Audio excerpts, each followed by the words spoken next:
SenseiDavid here. So today we have some agility drills for you with agility ladder. So before we even get started, hit the subscribe button. Remember, if you like the video, leave a comment down below. So we're going to get started. So we're going to do 3, you said 3, right?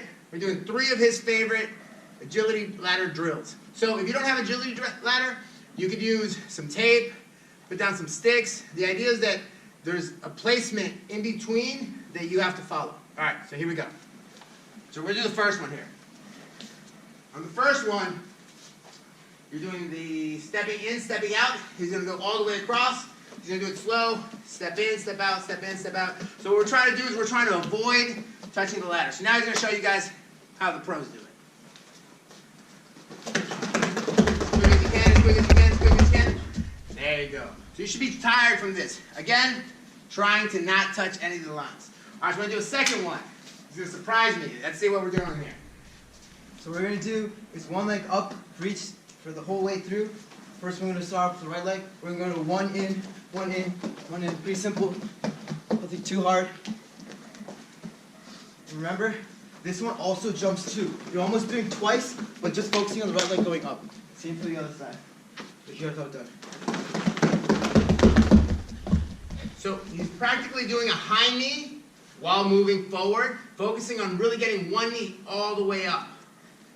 Can we show us again? Always staying inside the placement. You had one more for us, right? Oh, that's right. My last one, we go twice in. Pretty simple, kind of like running. Same idea, keeping the knees going up and down. So this is a good starting drill if you're not familiar with the ladder. So literally he's doing the high knees, but making sure that each step is still inside the ladder before moving forward. Here you go. Stepping in, as quick as you can. So he makes it look pretty easy. It's actually a lot tougher than you think, and this is great for just in general, just training. Whether you're a kata competitor or a kumite, it works either way. Even if you're not in karate, this is still a drill that you see soccer players, football players, a lot of professional athletes doing. So, SenseiDavid here, anything you want to let them know? Yeah, just have fun with it. I mean, I love doing it on my spare time. If I have time, I do it. It's fun, and just remember to have fun with it. All right.